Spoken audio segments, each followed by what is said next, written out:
तो जैसा कि इसके पहले वाले चैप्टर 4 पे आप लोगों ने जाना कि जो ऑथर हैं वो जो अघोरी बाबा हैं उनके पास पहुंच चुके हैं और उनके साथ एक क्रिया भी हो चुकी है, जिसको अगर आपको नहीं पता, यानी कि अगर आपने वो वीडियो को नहीं देखा है तो शायद आपको ये वीडियो समझ में नहीं आने वाला है।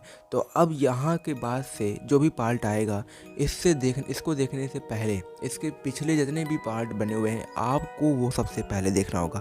तो मेरा तो आपसे रिक्वेस्ट है कि आप लोग जाइए चैप्टर 4 देखिए, फिर लौट कर आइए चैप्टर 5 देखिए, वरना आपको समझ में आएगा लेकिन मज़ा नहीं आएगा। ठीक है, तो पहले जाकर उसको देखो, फिर चलो अब इस वीडियो को स्टार्ट करते हैं। तो जो ऑथर हैं वो सिद्ध बाबा जी के साइड में बैठे हुए हैं, जहाँ पर जो आग वगैरह है वो जल रहे होते हैं। ठीक है, तो इससे पहले वाले में क्या हुआ था कि ये जो फ्लेम उठा था उनके शरीर के अंदर चला गया था, उन्होंने अपना फिजिकल बैलेंस खो दिया था और फिर कुछ टाइम बाद होश आने के बाद सिद्ध बाबा जी ने कहा था कि आओ बैठो अब यहाँ पर, मैं तुम्हें बताता हूँ। ठीक है, तो अब वहीं से ये स्टार्ट होता है और जो ऑथर हैं वो बैठे हुए हैं सिद्ध बाबा जी के बगल में।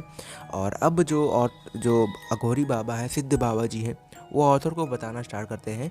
कहते हैं कि देखो, सबसे पहले तो मैं तुम्हें रिवील कर देता हूँ कि तुम्हारे जो गुरु हैं वो तुमको यहाँ भेजे क्यों हैं। देखो, जो भी चीज़ मैं तुम्हें देने जा रहा हूँ सबसे पहले तो तुम्हें ये जानना जरूरी है कि वो फिजिकल फॉर्म में नहीं है।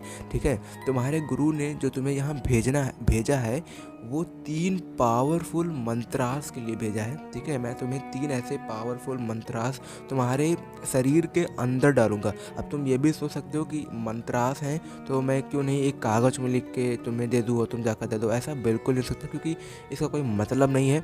उसको तुम्हारे शरीर में एम्बेड करना होगा, तभी वो जो मंत्रास है वो सच में काम करेंगे। ठीक है, तो जो कल रात में तुम्हारे साथ हुआ, जो भी फ्लेम रोज हुआ और तुम्हारे शरीर के अंदर गया, वो तुम्हारे शरीर के अंदर कुछ एनर्जी को अवेकनिंग करने के लिए था। ठीक है, जिससे कि तुम्हारे शरीर में वो एनर्जी जागृत हो पाए, जिससे कि जो मंत्रास है वो तुम्हारे शरीर के अंदर अच्छे से सही सलामत रहे, क्योंकि ये बहुत ज़्यादा पावरफुल है। और अगर तुम्हारा शरीर इस मंत्रास को तुम अंदर लेने के लिए तैयार नहीं है तो वो तुम्हारे शरीर को नुकसान पहुंचा सकता है।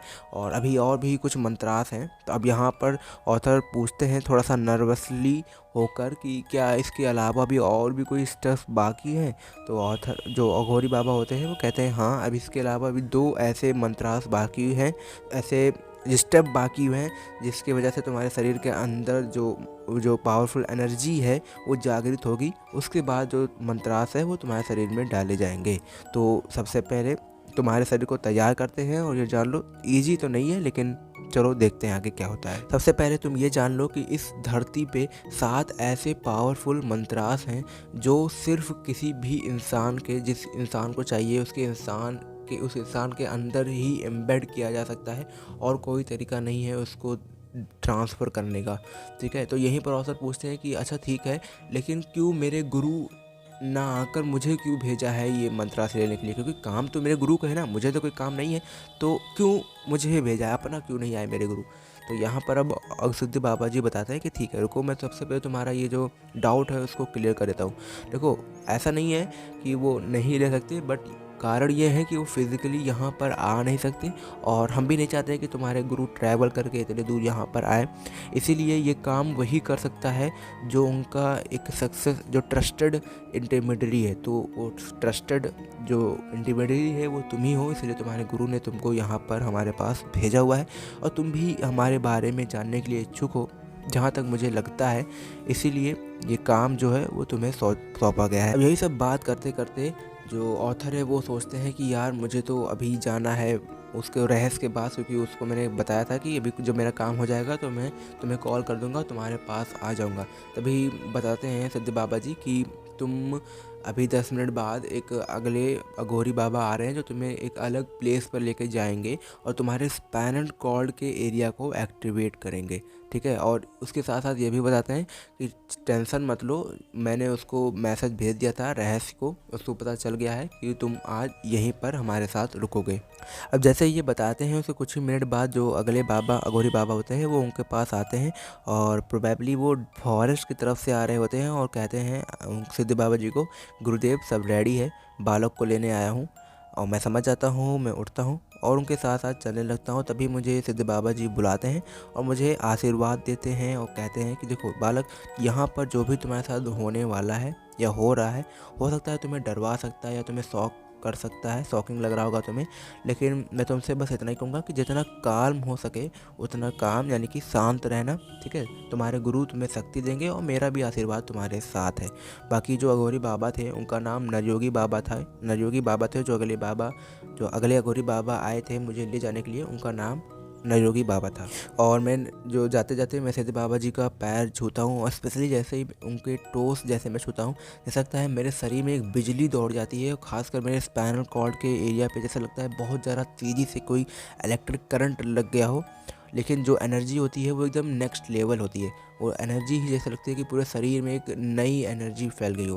तभी नरयोगी बाबा मुझे लेकर आगे चल देते हैं और विद इन जस्ट 10 मिनट्स मैं एक ऐसे थिकली फॉरेस्टेड जंगल में आ जाता हूँ। मतलब बहुत ही ज़्यादा पतला जंगल होता है और घना जंगल होता है। नरयोगी बाबा कहते हैं डरो मत, वो कुछ नहीं करेंगे।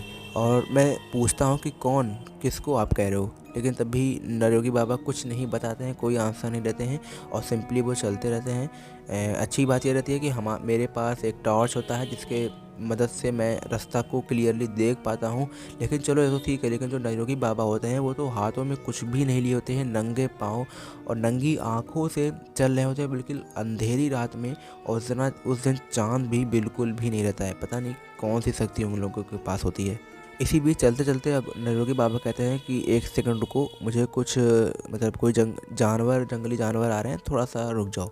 तो चले जाते हैं वो लोग। उसके बाद हम लोग अगले 15 मिनट बाद हम लोग एक जगह पहुंचते हैं और नरयोगी बाबा कहते हैं कि अब रुक जाओ, आराम से यहाँ बैठो, ठीक है। हम लोग पहुंच गए हैं, थोड़े टाइम के लिए तुम रिलैक्स करो, फिर हमको काम पे लगना है। अब मैं कुछ टाइम के लिए वहाँ पर आराम से रिलैक्स करता हूँ और तभी मेरे दिमाग में आता है कि जब मैं छोटा था तभी मैं अघोरियों के कुछ जो कारनामे हैं, मतलब जैसे डॉक्यूमेंट्रीज देखता रहता था और पहले के टाइम पे मेरे साथ कुछ घटनाएं भी हुए हैं जिसके वजह से मुझे अघोरियों के रिलेटेड थोड़ा सा क्यूरियस जाग गया है।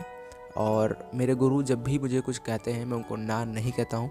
इसीलिए आज मैं उनके लिए यहाँ पर आया हूँ और ज़रूर जो भी उनको चाहिए मैं ज़रूर लेकर जाऊँगा उनके लिए।